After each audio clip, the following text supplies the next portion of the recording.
Aujourd'hui, on va parler de l'argent. On va parler de la valeur des cartes dans Rift Band, combien vaudront les rares, les épiques, les alternatives, les overnumber, la spéculation pour la montée ou la baisse des tarifs, et toutes les infos que je vais vous donner sont un mélange de logique, de statistiques et de mon opinion. Il n'y a rien du tout d'officiel, ce n'est pas ce qui va se passer, c'est ce que je pense fortement qu'il va se passer. Je n'ai pas pris d'informations ou d'interprétations sur le marché chinois, même si le jeu est déjà sorti, je ne connais pas du tout les tarifs chinois, mais je pense qu'on va pouvoir estimer de manière assez juste la valeur qu'auront grossièrement les cartes dans Rift Band. Donc on va d'abord voir dans un premier temps combien vont coûter les différents types de cartes, épiques, alternatives, rares, overnumber, et ensuite on va voir un petit peu la spéculation, comment risquent d'évoluer les prix de Rift Band dans le futur. Et vous allez comprendre qu'en fait ce n'est pas si compliqué que ça d'estimer des tarifs de cartes. La première chose qu'on a besoin de faire pour estimer combien vaudront les différentes cartes, ça va être d'estimer globalement par rapport à la boîte de booster de 24 boosters qui va coûter environ 125-130 euros, quelles seront la valeur des cartes à l'unité à l'intérieur. On va prendre un prix de référence pour calculer ça de 160 euros. Alors bien évidemment, s'il y a des grosses ruptures de stock à la sortie, la valeur va augmenter. S'il y a trop de stock, la valeur va baisser. On sera certainement sur pas assez de stock, donc la valeur sera certainement dans les 160, peut-être 200 euros, peut-être même un petit peu plus haut. Mais je vais prendre ça comme base de calcul et ensuite vous pourrez simplement appliquer les proportions si vous estimez que la valeur d'une boîte en carte à l'unité vaut plus que 160 euros.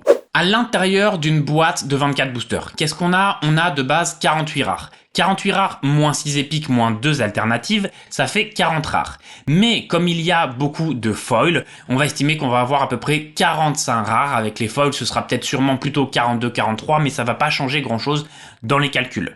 Ensuite, on a donc 6 épiques, 2 cartes alternatives, une overnumber toutes les 3 boîtes, donc ça fait 0,33 overnumber par boîte, et on divise encore par 10 pour les overnumber signed. Et pour les calculs, il faut que tout ça arrive à une valeur moyenne de 160 euros. Donc pour les matheux, l'équation elle est simple à poser, c'est 45 rares plus 6 épiques plus 2 alternatives plus 0,33 overnumber plus 0,033 signed égale 160 euros. On a donc nos 5 inconnus et pour déterminer le prix des cartes, il va falloir éliminer des inconnus. Et je pense que la première inconnue très facile à éliminer, ça va être les rares. Il y a 45 rares, on aura très facilement les rares, elles vont certainement valoir très peu cher. Et moi, je fais une estimation, on va dire d'à peu près 60 centimes la rare. Peut-être que ce sera 2 fois moins, peut-être que ce sera que 20 centimes, peut-être que ce sera 1 euro. Peu importe si c'est 20 centimes ou 1 euro, ça va pas changer globalement énormément l'estimation des autres cartes puisque ça reste très faible par rapport à la boîte de booster. Mais si on part du principe que 45 cartes rares valent 60 centimes, ça nous fait 27 euros dans la boîte qui est réservée aux rares. Ensuite, il va falloir éliminer une deuxième inconnue et ce qu'on va faire, c'est qu'on va éliminer l'inconnu des overnumber. On sait qu'il y a 10 fois moins d'overnumber signed que d'overnumber. Donc, les overnumber signed auront certainement une valeur 10 fois plus élevée que les overnumber simples. Pour avoir une overnumber, il faut en moyenne ouvrir 3 boîtes, donc il faut en moyenne entre 360 et 400 euros. On sait que ce seront les plus grosses cartes de la collection, donc qui seront recherchées par les collectionneurs. Pas forcément par ceux qui jouent simplement au jeu parce qu'on n'en a pas besoin pour jouer, mais ce seront certainement les cartes qui garderont le mieux leur valeur dans l'avenir, donc elles auront tout de même une certaine valeur. On va faire une estimation qui serait d'environ 80 euros pour une overnumber et donc 800 euros pour une signed. Je pense que ce sera peut-être un petit peu moins que ça. Mais encore une fois, comme il n'y en a que 0,33 overnumber dans une boîte, même si c'est que 40 euros à la place de 80 euros, ça changera pas globalement l'estimation pour le reste des cartes.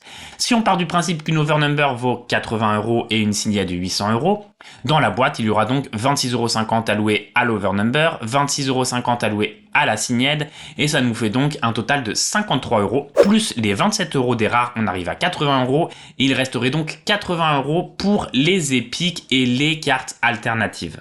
Alors on a dit 6 épiques plus 2 cartes alternatives doit être environ égal à 80 euros.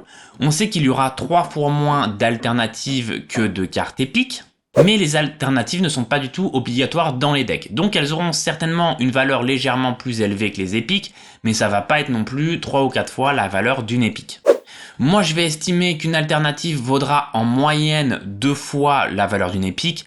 Et donc, ça va nous donner qu'une épique est équivalente à 8 € et une alternative est équivalente à 16 €. Si on veut, on peut aussi dire qu'une épique sera équivalente à 10 € et une alternative à 10 € si on pense que les alternatives vaudront moins cher. Mais dans tous les cas, voilà, ça risque de tourner autour de ça. 8-9 € une épique et 15-16 € une alternative. Si nos autres prix ne sont pas, bien évidemment, complètement à la ramasse. Maintenant, une fois qu'on a déterminé le prix des cartes, le prix, c'est un prix moyen. Ça ne veut vraiment pas dire grand-chose. Dans les rares, il y aura certainement des rares à 10-20 centimes et des rares à 2-3 €, selon à quel point c'est joué.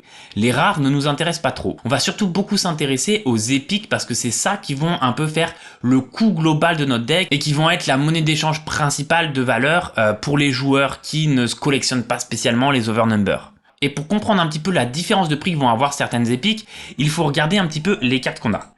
Si on prend par exemple la couleur rouge, on va avoir 5 épiques. Le Phénix, le Dragon, on va avoir un champion Kai'Sa, on va avoir un Seal et on va avoir Volibear. Dans chaque couleur, on a 5 épiques dont 2 champions épiques. Ça nous fait un total de 30 épiques, plus les 12 sorts signatures, ça nous fait un total de 42 cartes épiques. Sur ces 42 cartes épiques, il y a 12 champions épiques. Les champions épiques seront aussi disponibles en version alternative avec un ratio assez élevé. C'est-à-dire qu'il y aura peut-être 2 fois plus de champions dans sa version épique que de champions dans sa version alternative par rapport au taux de drop qu'ils nous mettent. Donc un champion épique sera pas beaucoup plus rare qu'un champion alternatif. Ce qui fait que sur le marché, par exemple si on prend Kai'Sa plus Kai'Sa alternative, il sera plus facile d'avoir une Kai'Sa qu'une autre épique, puisque si on rajoute les versions alternatives, il y en a plus en circulation.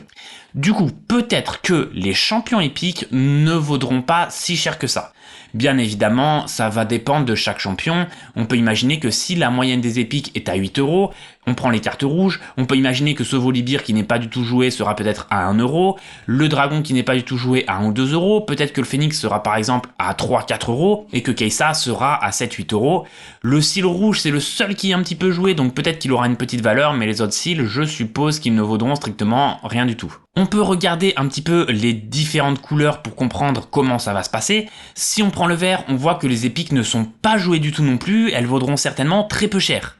Au niveau du bleu, pareil, les épiques ne sont pas du tout jouées. Alors tout ce que je vous dis là, bien évidemment, aura potentiellement changé en fonction de la méta. Mais pour l'instant, j'ai l'impression que les épiques ne sont pas très fortes dans Riftbound.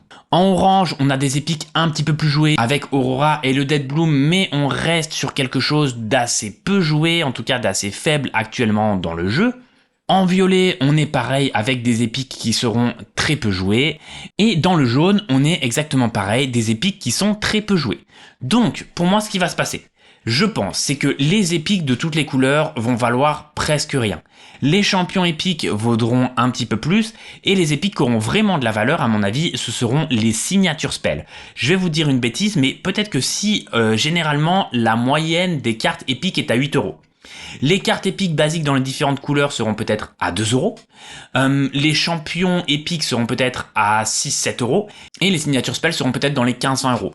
Alors bien évidemment, ça dépend de la jouabilité des cartes. On se doute bien par exemple que le signature spell de Jinx, qui est beaucoup plus joué que le signature spell de Miss Fortune, aura une valeur beaucoup plus élevée et que certains signature spells vaudront peut-être que 5-6 € et certains pourront potentiellement monter à 30 ou 40 €. Mais donc voilà. Pour les épiques, il faut compter en moyenne 8-9 €, je pense, avec des prix allant de 2 à 30 €. Pour les cartes alternatives, je pense vraiment qu'elles auront toutes une valeur très proche, aux alentours des 15 €, les plus jouées peut-être à 20-25 € et les moins jouées à 7-8 €, mais je pense pas vraiment qu'on ait des gros écarts de prix pour les cartes en version alternative.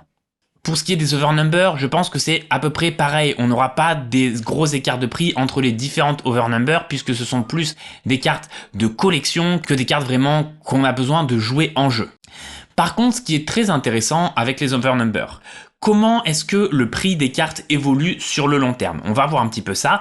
En fait, le prix des cartes à la sortie, il va être en fonction des decks forts et des decks que les gens ont envie de jouer.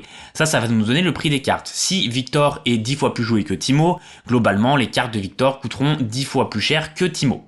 Ça, c'est une méta qui va évoluer au fil du temps avec les différents sets.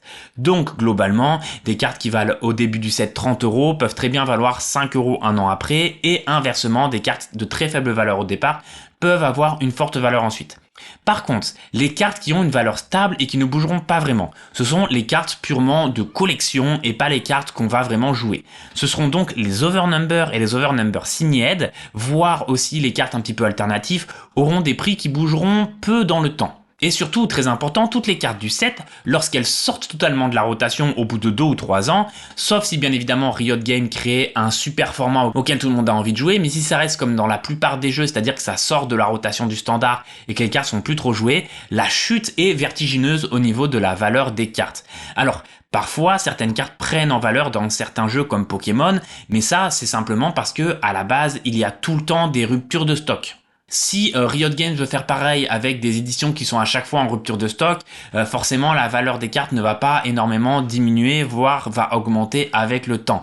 Mais si on veut avoir quelque chose de logique avec des stocks disponibles pour tout le monde, la valeur des cartes va forcément chuter lorsqu'elles sortent du standard. Par contre, là où c'est très intéressant, c'est qu'il y a des cartes qui ne chuteront pas en valeur, ce sont les cartes purement de collection, comme les Overnumber et les Signed. Ça, ce seront des cartes que vous pouvez certainement investir sur le long terme parce que vous savez que ça ne chutera pas, que ça va même augmenter en valeur avec la demande du jeu qui augmentera.